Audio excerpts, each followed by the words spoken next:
नमस्कार विद्यार्थी मित्रांनो, माय मराठी स्कूल युट्यूब चॅनलवर तुमचं सगळ्यांचं स्वागत आहे। आज आपण पाहणार आहोत इयत्ता 6वी विषय गणित, घटक जो आहे तो शेकडेवारी आणि त्यातील सराव संच 30। व्हिडिओला सुरुवात करण्यापूर्वी तुम्ही जर माय मराठी स्कूल युट्यूब चॅनलला सबस्क्राईब केलं नसेल पटकन सबस्क्राईब करून घ्या, बेलच्या आयकॉनला क्लिक करा जेणेकरून मी एखादा व्हिडिओ अपलोड केला की लगेच तुम्हाला त्याचे नोटिफिकेशन मिळेल। व्हिडिओला सुरुवात करूया, चला तर मग। आता या ठिकाणी पहिलं उदाहरण आहे बघा।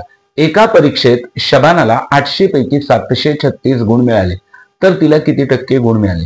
आता शेकडेवारी म्हणजे काय, 100 पैकी किती भाग आहे तो सांगणे, बरोबर ना। आपण परीक्षेत म्हणतो ना मला 95% मिळाले, 98% मिळाले, 80% मिळाले, 60% मिळाले, 50% मिळाले। हे कसं काढायचं ते आता आपण बघणार आहोत, ठीक आहे। आता हे जे उदाहरण आपण वाचलं त्याच्यामध्ये एका परीक्षेत शबानाला 800 पैकी 736 गुण मिळाले, ठीक आहे। तर तिला किती टक्के गुण मिळाले हे आपल्याला काढायचे। यासाठी समजून घ्या की हे एक तर शाब्दिक उदाहरण आहे आणि शाब्दिक उदाहरण सोडवत असताना पहिल्यांदा आपल्याला काय करायचंय तर माहिती जी दिली ती लिहून काढायची। आपण एका स्टेपनी गेलो, एका पायरीने गेलो तर काय होतं माहितीये का, आपल्याला ते उदाहरण समजतं, समजून सोडवणे जास्त महत्वाचं, ठीक आहे। मग आता पहिल्यांदा माहिती काय आहे बघा, तर शबानाला 800 पैकी 736 गुण मिळाले म्हणजे मिळालेले गुण 736 आहे। मी माहिती लिहून टाकतो।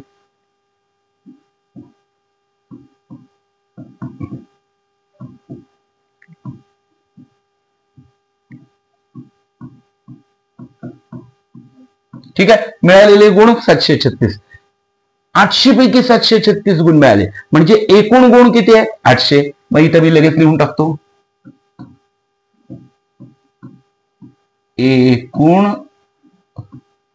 गुण बरोबर 800। इतकी पायरी कळणे, किती टक्के गुण मिळाले, मग शेकडा गुण किती मिळाले हे आपल्याला काढायचंय। मग आपण असं लिहूया का, मिळालेल्या गुणांची टक्केवारी, ठीक आहे। मिळालेल्या गुणांची टक्केवारी माहिती आहे का आपल्याला, नाही आहे, काढायचे। मिळालेल्या गुणांची काय टक्केवारी आपण म्हणायचं एक्स मानू, कारण माहित नाही आपल्याला। तुम्ही ए बी सी डी काही अक्षर घेतलं तरी काही फरक पडत नाही, एक्स मानू हे कळलं तुम्हाला। मिळालेल्या गुणांची टक्केवारी एक्स मानू। शाब्दिक उदाहरणात पहिल्यांदा माहिती लिहायची। आता शेकडेवारीची ही गणित सोडवत असताना ही पहिली पायरी झाल्यानंतर पुढची पायरी असते की अंशात काय लिहायचं आणि छेदात काय लिहायचं। मग आता बघा, मला किंमत कोणाची काढायची, एक्स ची, तर मी एक्स नेहमी अंशात लिहितो, मी एक्स लिहिला बरोबर आहे। आणि छेदस्थानी काय लिहायचं, आता बघा टक्केवारी ही 100ला काढतात, म्हणजे एकूण टक्के काय असतात 100, ठीक आहे। टक्केवारी 100चा विचार करून काढली जाते ना, म्हणजे एकूण टक्के 100 आहे। मग इथं या ठिकाणी एकूण टक्के 100 इथं लिहायचं, बरोबर। पुढची पायरी, एकूण टक्के खाली लिहिले तर एकूण गुण सुद्धा खाली म्हणजे पुढे छेदस्थानी लिहायचे। मग बघा या ठिकाणी एकूण गुण 800 जे आहेत ना ते मी छेदस्थानी लिहिले आणि मिळालेले गुण 736 हे अंशस्थानी लिहिले। इतकी पायरी जर तुमची बरोबर आली की अर्धी लढाई तुम्ही जिंकला, ठीक आहे। त्याच्या पुढे काय करायचं, हे जे अक्षर आहे ना याची किंमत काढायची। हे बघा, हे आहे बरोबरचं चिन्ह, त्याच्या डाव्या बाजूला आहे 1/100 आणि या बरोबर चिन्हाच्या उजव्या बाजूला आहे 736/800। मग आपल्याला काय करायचंय, एक्स ची किंमत काढायची ना। मग एक्स राहिलं पाहिजे एकटं, मग त्याच्या जोडीला जे आहे ते नकोय, तर त्याच्या जोडीला इथं कोण आहे 100, तर तो नकोय, तर तो काढून टाकण्यासाठी काय करायचं, तर बघा जर या ठिकाणी या एक्स ची आणि 100ची बेरीज असती तर 100 काढायला वजाबाकी करायला लागते, वजाबाकी असती तर 100 काढून टाकायला बेरीज करायला लागली असती, गुणाकार असता तर काढून टाकायला भागाकार, आणि भागाकार असेल तर तो काढून टाकायला करावा लागतो गुणाकार, म्हणजे उलट क्रिया करायला लागते। तर आता या ठिकाणी बघा x/100 छेदस्थानी म्हणजे भागाकाराची क्रिया, म्हणून हा 100 काढूण टाकायला आपल्याला गुणाकाराची क्रिया करावी लागेल, ठीक आहे। तर म्हणून बघा, म्हणून म्हणतो x/100 गुणिले 100 बरोबर 736/800 जे आहेत ना त्याला काही बदललेलं नाही, आहे तसंच दिलं आणि इकडे गुणिले 100। तुम्ही म्हणा सर इकडे कुठे, इकडे 100 दिले तिकडे पण, बघा जर डाव्या बाजूला जी एखादी गोष्ट करताय तीच तुम्हाला उजव्या बाजूला करावीच लागते. डाव्या बाजूला 100 मिळवले, उजव्या बाजूला मिळवा. डाव्या बाजूला 100 वजा केले, उजव्या बाजूला करा. डाव्या बाजूला 100 ने गुणलं, उजव्या बाजूलाही गुणा. लक्षात आलं? तर समीकरण संतुलित राहतं. ठीक आहे. आता बघा, या 100चा या 100ला भाग गेला, 100 एके 100, 100 एके 100. डाव्या बाजूला x राहिलं, हे कळतं, x गुणिले 1 x येतं. इथे बघा, या शून्याने या शून्याला भाग गेला, या शून्याने या शून्याला भाग गेला. शून्याने शून्याला भाग गेला म्हणजे काय की 100 एके 100, 100 8 800 असं आलंय ते. शून्याला शून्य जातो म्हणजे काय, 10 ने दोघांना भाग लागला. आता 2 शून्य आहेत म्हणजे 100 ने दोघांना भाग लागला. इथपर्यंत कळलं? मग मी इथं लिहितो बघा. म्हणून इकडे डाव्या बाजूला x राहिलेत, हे तर तुम्हाला कळालंय. बरोबर 736/8. 8 एके 8, 8 9 72. 8 ने भाग लावायचा आपल्याला शेवटी टक्के काढायचे म्हटल्यावरती क्रिया तर पूर्ण करायला पाहिजे. 8 9 72, पाढ्यात 72 आहेत आणि इथे 73 आहेत, म्हणजे त्यांची वजाबाकी करायला लागेल. 73 मधून 72 गेले, बाकी राहते 1, कारण 72च्या पुढे 73 एकच घर आहे. म्हणून 1 राहिली, ती इथे छोटीशी मला दिसतील असं लिहिले. 1च्या पुढे 6 म्हणजे 16 होतात. 8 दुने 16 म्हणजे किती, x बरोबर काय आलं, 92. याचा अर्थ काय, इथे लिहितो x बरोबर 92. याचा अर्थ असा होतो की शबानाला परीक्षेत 92% गुण मिळाले. माहिती लिहून टाका. शबानाला परीक्षेत 92% म्हटलं तरी चालेल, 92%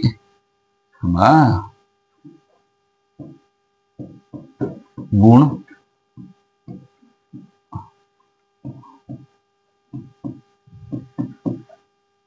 मिळाले. ठीक आहे. पहिलं उदाहरण झालं, समजलं? पुढे जाऊया. दहीहंडा गावातील शाळेत 500 विद्यार्थी आहेत. त्यापैकी 350 विद्यार्थ्यांना पोहता येते, तर किती टक्के विद्यार्थ्यांना पोहता येते आणि किती टक्के विद्यार्थ्यांना पोहता येत नाही? ठीक आहे. माहिती वाचल्यावर कळलं पाहिजे. 500 विद्यार्थी काय आहे सांगा मला. त्या दहीहंडा गावातील शाळेत 500 विद्यार्थी आहेत, याचा अर्थ 500 विद्यार्थी एकूण विद्यार्थी आहेत. शाब्दिक उदाहरणात माहिती लिहिणं महत्वाचं आहे की नाही. मग आपण ती माहिती पहिल्यांदा लिहून घेऊ. एकूण विद्यार्थी ना, एकूण विद्यार्थी. ठीक आहे. बरोबर 500. ठीक आहे. त्यापैकी 350 विद्यार्थ्यांना पोहता येते. पोहता येणारे विद्यार्थी असं लिहितो.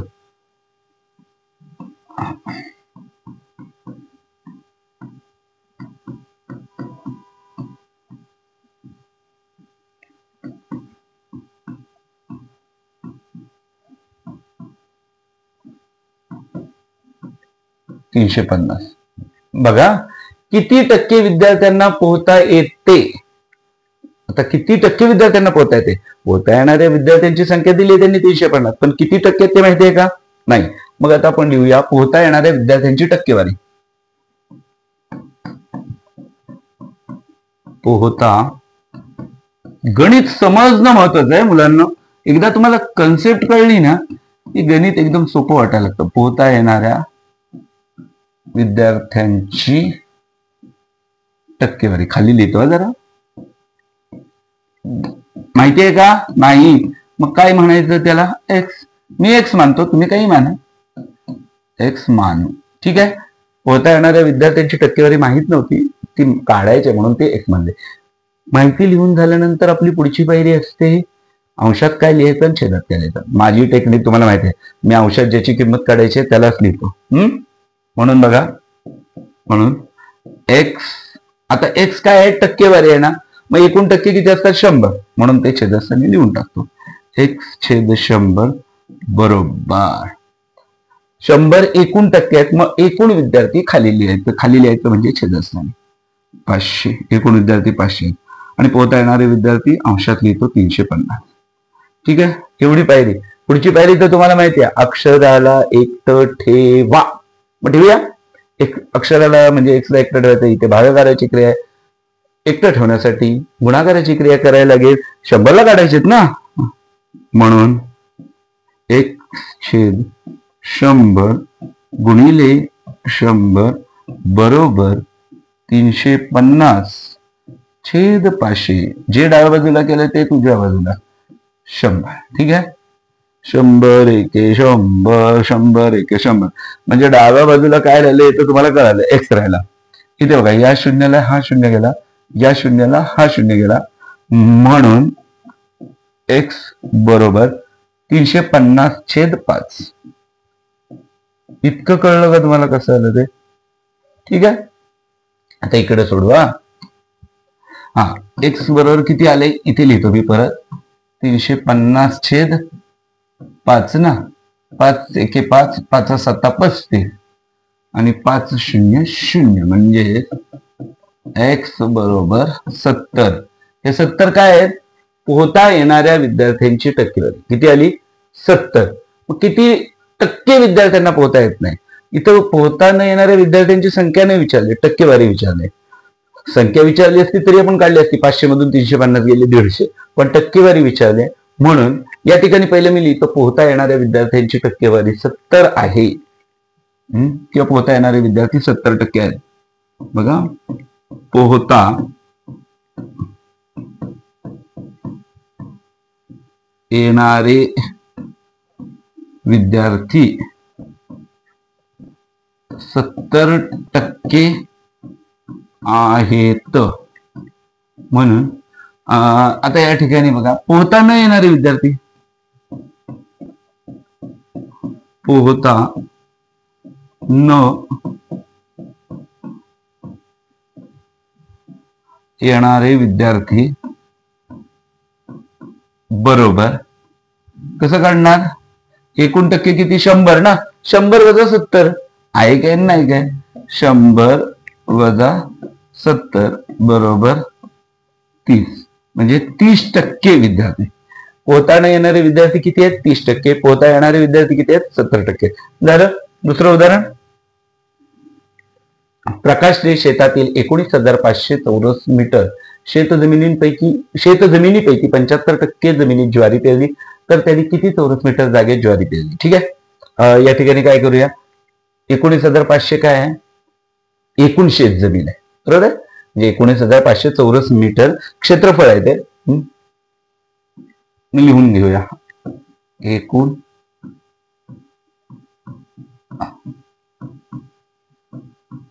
शेत जमीन बरोबर 19,500 चौरस मीटर. ठीक आहे. आता बघा, 75% जमिनीत ज्वारी पेरली. म्हणजे आता इथं असं म्हणूया की ज्वारी पेरलेल्या जमिनीची टक्केवारी. ठीक आहे, असं लिहितो, ज्वारी पेरलेल्या जमिनीची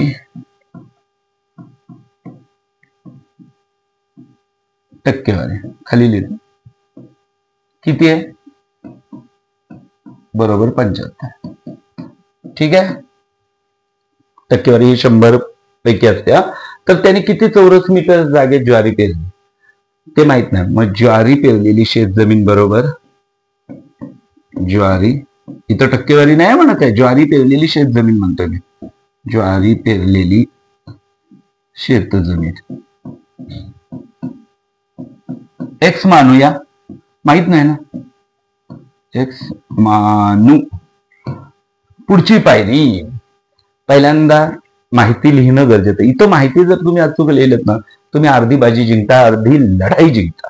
आता तुम्हाला माहितीये, मी नेहमी छेदस्थानी आपला अंशस्थानी एक्स लिहितो, तर मला त्याची किंमत काढायची. काढण्यासाठी सोपं, एक्स छेद. आता इथं बघा, हे काही टक्के नाहीत, त्यामुळे 100 लिहायचे नाहीत. मगाच्या 2 उदाहरणात आपण 100 खाली लिहित होतो ना, कारण ते टक्के होते. इथे टक्के नाहीये. हा, मग इथे काय आहे? ही शेत जमीन आहे. मग एकूण शेत जमीन किती आहे? 19,500. ते खाली लिहायचं. एक्स ही ज्वारी पेरलेली जमीन आहे, बरोबर आहे. एकूण जमिनीपैकी ज्वारी पेरलेली शेत जमीन ही एक्स आहे, म्हणून ती एक्स अंशात लिहिली आणि 19,500 छेदस्थानी लिहिले, बरोबर. ठीक आहे. आता टक्केवारी, ज्वारी पेरलेली शेतजमीन जी आहे तिची टक्केवारी 75 आहे आणि एकूण टक्के तुम्हाला माहिती आहे 100%, म्हणून 100 छेदस्थानी. इथपर्यंत कळलं. इथं लिहिलं की आणखी तुमचं काम सोपं झालं. आता काढून कुणाला टाकायचं, हे 19,500 ला इथे अक्षराला एकटं राहिले. म्हणून बघा, हा छेदस्थानी म्हणजे भागाकार आहे, काढून टाकायला गुणाकार करायला लागेल. x छेद 19,500 गुणिले 19,500 बरोबर हे छेद इकडेचे उजव्या बाजूला जे आहे ते 75/100 पहिला आहे तसं लिहा, नंतर गुणिले 19,500. ठीक आहे, इथपर्यंत कळलं. पुढे बघा, हे घालवा हे घालवा म्हणजे 1 चा भाग लागला. इथे बघा, या शून्याला हा शून्य जाईल, या शून्याला हा शून्य जाईल, म्हणजेच काय 75 गुणिले 195. ठीक आहे, इथे लिहून घ्या तुम्ही. x बरोबर 75 गुणिले 195. ठीक आहे, आता हा गुणाकार जो आहे तो मला करायला लागेल. मी इथे लिहितो बघा, 195 गुणिले 75. ठीक आहे, 5 5 25, 5 हात चाला 2, 5 9 45 आणि 2 47, 7 हात चाला 4, 5 1 5 आणि 4 9, 975. आता 7 ने गुणायचं, 7 दशक स्थानी, 7 दशक स्थानी म्हणजे 7ची किंमत 70 आहे, मग 70 ने गुणायचं आहे, म्हणून या ठिकाणी इथे आधी शून्य दिला. 7 5 35, 5 हात चाला 3, 7 9 63 आणि 3 66, 66 7 चाला 6, 7 1 7 आणि 6 13.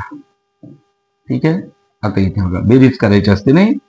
5 7 0 मिळवले 5, 7 5 मिळवले 12, 12 2 हात चाला 1, 9 1 10 7 16, 16 7 चाला 1, 3 1 4 आणि 1, 14,625 उत्तर आलं. x बरोबर किती आलं? 14,625. हे काय आहे? प्रकाशने 14,625 चौरस मीटर जागे ज्वारी पेरली. लिहायचं उत्तर. प्रकाशने 14,625 चौरस मीटर जागेत ज्वारी पेरली. हे झालं आपलं उदाहरण.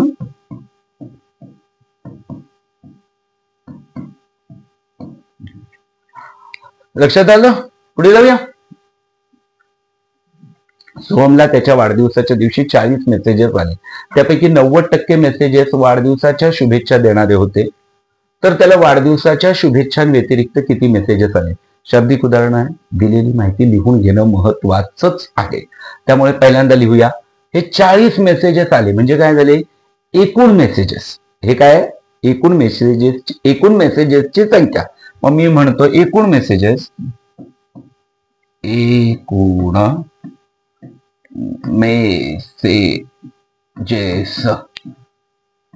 बरोबर किती? 40. एकूण मेसेजेस किती आले त्याला? 40. त्यापैकी 90% मेसेज वाढदिवसाच्या शुभेच्छा देणारे होते. संख्या नाही दिली, टक्केवारी दिली. म्हणून मी म्हणतो वाढदिवसाच्या शुभेच्छांच्या मेसेजची टक्केवारी असं लिहायला लागेल. कळतंय ना तुम्हाला? वाढदिवसाच्या शुभेच्छांच्या खाली लिहितो मेसेजची टक्केवारी. टक्केवारी आहे ना, 90% म्हटल्यावर काय टक्केवारी आहे? टक्केवारी बरोबर 90. ठीक आहे. काढायचंय काय? वाढदिवसाच्या शुभेच्छांव्यतिरिक्त किती मेसेजेस आले? मग इथं मी या ठिकाणी वाढदिवसाच्या शुभेच्छांव्यतिरिक्तचे मेसेज किती आलेत माहिती आहे का? नाही आहे. बरोबर आहे ना?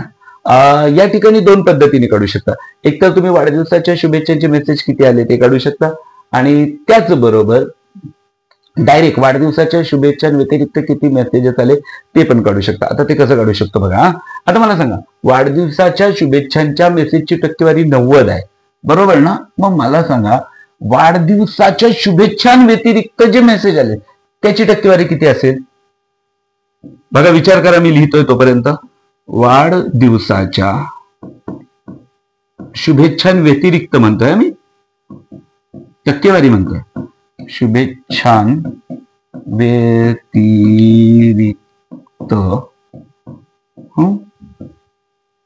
मेसेजची टक्केवारी किंवा मेसेजेस भरपूर आहेत ना, म्हणून मेसेजेस बनायला पाहिजे खरं. मेसेजेसची टक्केवारी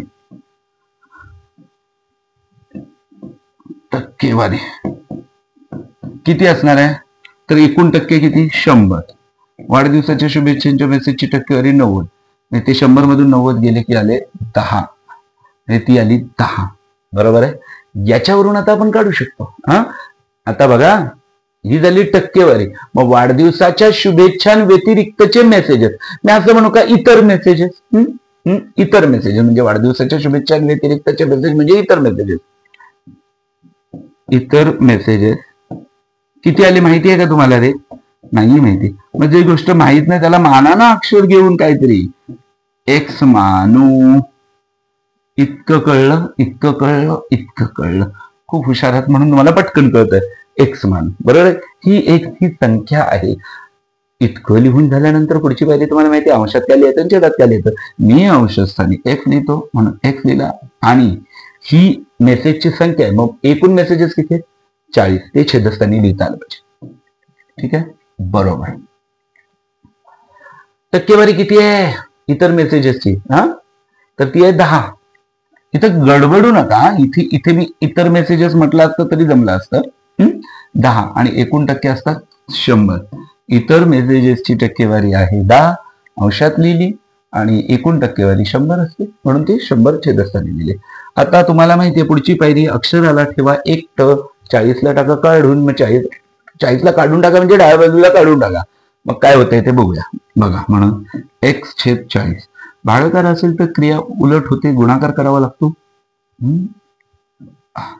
बरोबर 10/100 गुणिले 40. डाव्या बाजूला 40 ने गुणलं तर उजव्या बाजूला गुणायलाच पाहिजे, नाहीतर समीकरण संतुलित होत नाही. 40/40, 40/40 म्हणजे डाव्या बाजूला राहिले x, बरोबर उजव्या बाजूला काय, या शून्याला हा शून्य गेला, या शून्याला हा शून्य गेला. हे शून्याला शून्य काय जाणं म्हणजे काय ते मगाशी सांगितले. थोडक्यात 1 शून्य गेला दोन्हीकडे म्हणजे 10 ने भागलं, 2 शून्य गेले म्हणजे 100 ने भागला. आता इथं बघा 1 गुणिले 4 4, x बरोबर 4. म्हणजे इतर मेसेजेसची संख्या 4 आहे. किंवा असं इथल्या शब्दरचनेत काय लिहिणार? वाढदिवसाच्या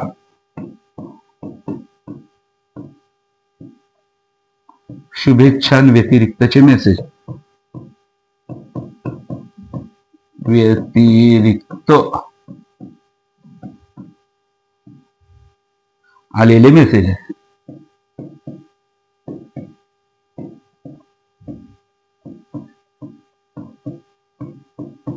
चार आहेत. वाढदिवसाचे किती असतील? 40 वजा 4 36. 4 आहेत तर पाहिजे. 4 आहेत तर. ठीक आहे. चौथं उदाहरण झालं. 5वं, एका गावातील 5675 लोकांपैकी 5448 लोक साक्षर आहेत, तर गावाची साक्षरता किती टक्के आहे? तुम्हाला माहिती आहे. पहिल्यांदा शाब्दिक उदाहरणात माहिती लिहिणं, मग माहिती काय लिहू? एका गावातील 5675 लोकांपैकी 5448 लोक साक्षर आहेत, म्हणजे एकूण लोकसंख्या तुम्हाला माहिती आहे 5675. एकूण लोकसंख्या बरोबर 5675. साक्षर लोकसंख्या असं म्हणूया. तिथे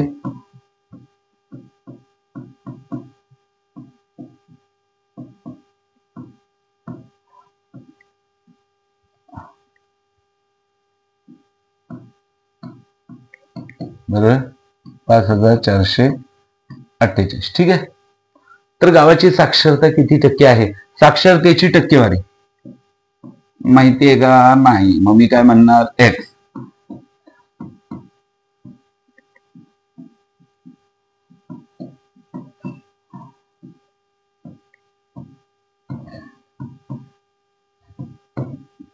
ठीक आहे. आता एवढं लिहिल्यानंतर अंशात काय लिहायचं आणि छेदात काय लिहायचं हे कळलं पाहिजे. अंशात तर मी एक्स लिहितो, x/, आता टक्केवारी आहे म्हणून छेदस्थानी 100 येणार, हे तुम्हाला चांगलं कळलेलं आहे. x/100 बरोबर. एकूण जी टक्केवारी ते खाली लिहिले म्हणून एकूण लोकसंख्या 5575 मी खाली लिहिणार आणि 5448 जे आहे ते अंशात लिहिणार. खाली म्हणजे छेदस्थानी म्हणते. हा, एक्स ला एकटं ठेवायचं, अक्षराला एकटं ठेवायचं नियम माहितीये तुम्हाला. म्हणून x/100 भागाकार आहे म्हणून त्याला एकटं ठेवायला गुणाकार करायला लागेल, म्हणजे 100 ला 100 जातील. बरोबर. 5448 छेद 5675 गुणिले 100. इतकं कळलं कळलं कळलं. 100 एके 100, 100 एके 100 म्हणून एक्स बरोबर. इतकं तर कळलं. डावी बाजू कळली. आता उजव्या बाजूचा विचार करूया. हे बघा, इथं 75 आहे, इथं तर 200 म्हणजे 25 ने दोघांनाही भाग जातोय. समजा जर तुम्हाला 25 ने भाग जातोय की नाही माहित नसेल तर 5 ने लावा. 5ची कसोटी माहिती, एकच स्थानी 0,5 असेल तर 5 ने भाग जातो. पण मला माहिती इथे 25 ने भाग जातोय. 25 दुने 50. पाड्यात आहेत 50, इथे आहेत 56. 56 मधून 50 गेले, बाकी राहिली 6. मी ती इथं लिहितो छोटेसे, मला कळालं म्हणून. 67 झाले. 25 दुने 50. हा, आता इथं जरा गडबड होती माझी. इथे लिहितो. सॉरी, 25 दुने 50 ना. आता हे 67 झाले म्हणजे पुन्हा 25 दुने 50 है ना. पाड्यात आहेत 50, इथं आहे 67. 67 मध्ये 50 गेले, बाकी राहिली 17 है ना. मी इथेच 175 तयार झाले. 25 7 175 म्हणजे झाले 270. हे कळलं कसं आलं ते. आणि हे 25 चोक 100 म्हणजे बरोबर. इथे बघा काय येतंय, 5448 गुणिले 4 छेदस्थानी 227. ठीक आहे. आता इकडे बघा, मला 227 जे आहेत ना त्यांनी 5448 ला भाग जातो का हे बघावं लागेल. मग मी 227 चा पाढा तयार करतो. वेगवेगळ्या पद्धतीने पाढा तयार करू शकता.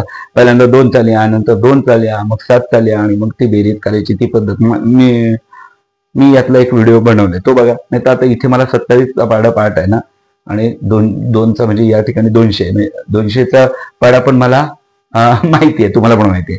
तर मग तो कसा लिहायचा बघा. आता इथे बघा, मी 227 लिहिले. 227 एके 227. आता बघा, 227 दुने 57 दुने 54 लिहिले. 200 दुने 400. कळतं इतकं. पुढे बघा, 227 त्रिक 27 त्रिक 81, 200 त्रिक 600. इतकं कळतंय कसं आलं. आता बघा पुढे, 27 एके 27, 27 दुने 54, 27 त्रिक 81, 27 चोक 108. आता बघा शतक स्थानी आले, त्याच्यामुळे मी काय करणार, दशक आणि एकक आहे ना तेवढंच लिहिणार. 108 आहेत ना, तर मी 0 आणि 8 आहे तो इथे लिहिणार. एक मात्र मी हातचा देणार आहे. 200 चोक किती होतात, 800, आणि त्यात एक मिळवला कारण तो शतक आहे म्हणून 900 झाले ना. 800 आणि 100 900. आता 5 पर्यंतच करूया आणि मग गरज पडली तर पुढे लिहू. 227 5. आता 27 एके 27, 27 2 54, 27 त्रिक 81, 27 चोक 108, 27 5 135, 135. मग 35 लिहिला बरोबर आहे. आणि 27 एके 27, सॉरी ते झालं. 205 1000 आणि तो एक हातचा 1100, 1135. कळलं. इथपर्यंत लिहिलं. आता इथे बघा, इथं पहिल्यांदा आपण भाग लावू.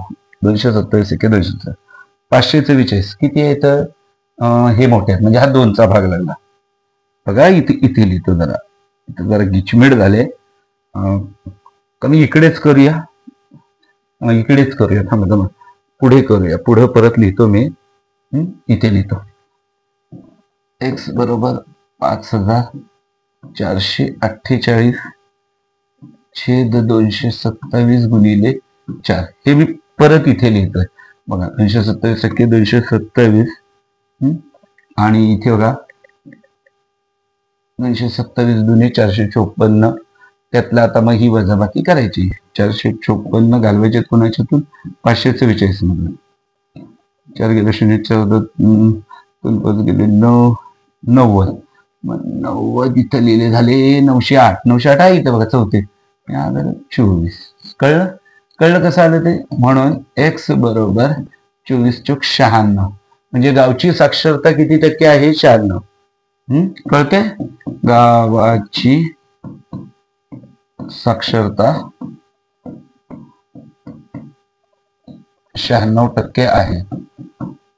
ठीक आहे, ते कळलं असेल तुम्हाला.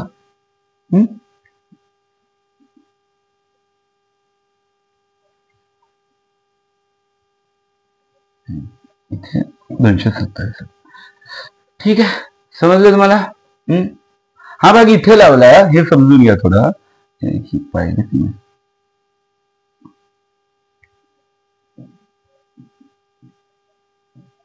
इथून कटच करूया, तिकडच लिहिलंय ना आपण.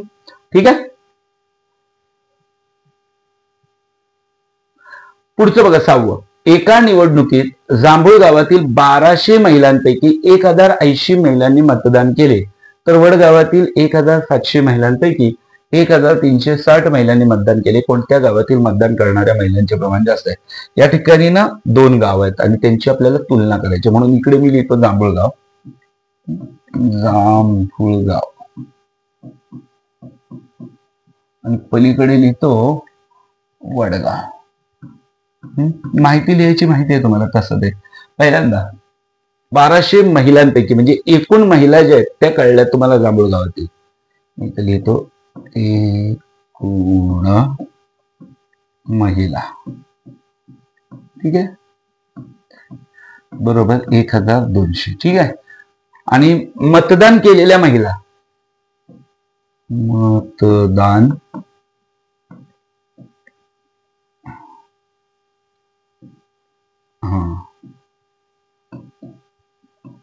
केलेल्या महिला बरोबर 1080. ठीक आहे, एवढं कळलं. आता इकडची टक्केवारी काढायची आणि तिकडची टक्केवारी काढायची. मग मतदान केलेल्या महिलांची टक्केवारी, मतदान केलेल्या महिलांची टक्केवारी माहिती आहे का रे तुम्हाला? नाही ना, मग एक्स मान वारी एक्स या ठिकाणी लिहितो मान. इतकं लिहिल्यानंतर अंशात काय? तुम्हाला माहिती, मी अंशात एक्सच घेणार आहे. एक्स टक्केवारी आहे म्हणून छेदस्थानी 100 येणार. बरोबर आहे. एकूण महिलांची संख्या खाली येणार आहे 1200. मतदान केलेल्या महिलांची संख्या वर येणार. पुढची पायरी 100ला काढून टाकायचं डाव्या बाजूनी, म्हणजे अक्षर एकत्र आहे. म्हणून बघा x/100 गुणिले 100 बरोबर 1080 1200 गुणिले 100 गुणिले 100. ठीक आहे, 100 × 100 100 × 100 0 0 0. आता थोडस इथं ना मला एवढ्याच जागेत बसवलं म्हणून मी डायरेक्ट इथे भाग लावतो. तुम्ही लिहा x बरोबर असं लिहा, मग 1080/12 लिहा आणि मग खालच्या पायरीत ते सोडवा. पण मी इथे डायरेक्ट लिहितो 12 × 12 12 × 9 108 12 0 0 म्हणून x बरोबर 90. याचाच अर्थ काय? जांभूळ गावातील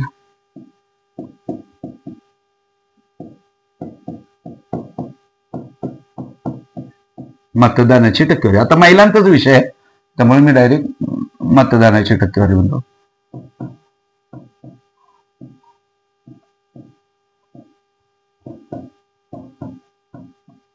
किती आहे? 90. आणि इथं लिहितो आहे. ठीक आहे, हे झालं जांभूळगाव. आता वडगावाचं करू. वडगाव मध्ये काय आहे? एकूण महिला आहेत 1700.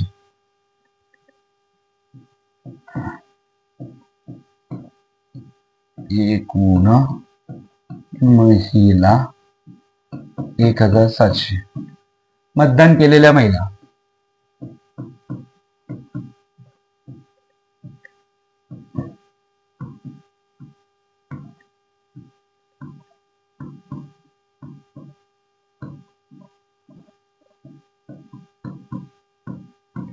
1360. ठीक आहे. आता मतदानाची टक्केवारी असंच म्हणूया डायरेक्ट, कारण महिलांचंच आहे. मतदानाची टक्केवारी वाय मानू.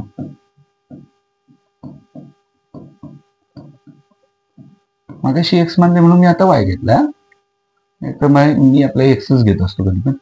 वाय म्हणा. ठीक आहे. मग आता अंशात काय लिहायचं, छेदात काय लिहायचं तुम्हाला माहिती आहे. वाय मी लिहिणार वाय छेद 100, टक्केवारी आहे म्हणून त्याच्या छेदात तरी 100 येणार. इकडे एकूण महिलांची जी संख्या आहे ती 1700 खाली लिहिली, खाली म्हणजे छेदात 1360. पुढची पायरी, वायला एकटं ठेवायचं, 100 काढायचं, भागाकाराची क्रिया म्हणून उलट क्रिया होते. वाय छेद 100 गुणिले 100. हे आता एवढं तर तुम्हाला पाठच झाला असणार आहे की काय करायचं असं. 1360 छेद 1700 गुणिले 100.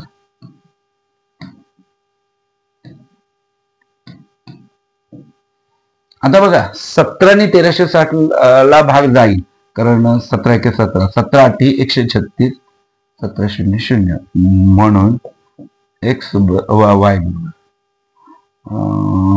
बरोबर 80. मग आता बघा इथं जांभूळ गावातील मतदानाची टक्केवारी 90, वडगावातील मतदानाची टक्केवारी 80. इथं लिहितो वडगाव मतदानाची टक्केवारी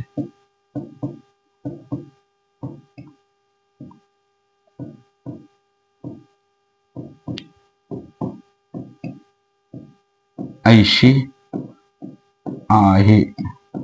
मग आता मला सांगा 90 हे 80 पेक्षा मोठे आहेत की नाही. 90 कुणाची टक्केवारी आहे, जांभूळगावची. 80 गुणाची टक्केवारी वडगावची. मग आता शेवटचं जे वाक्य आहे, कोणत्या गावातील मतदान करणाऱ्या महिलांचे प्रमाण जास्त आहे, हे तुम्ही लिहायचं आहे स्वतः. पूर्ण उदाहरण झालंय. कोणत्या गावातील मतदान करणाऱ्या महिलांचे प्रमाण जास्त आहे, तर टिंबडिंब गावातील मतदान करणाऱ्या महिलांचे प्रमाण जास्त आहे. हे तुम्ही लिहाल. मला तुमच्यावर पूर्ण विश्वास आहे. या ठिकाणी आपला व्हिडिओ संपला तरी आपण पुन्हा भेटत राहणार आहोत, आणि म्हणूनच तुम्हाला सांगतो, माय मराठी स्कूल युट्यूब चॅनलला जरूर सबस्क्राईब करा आणि पुन्हा भेटूया. धन्यवाद.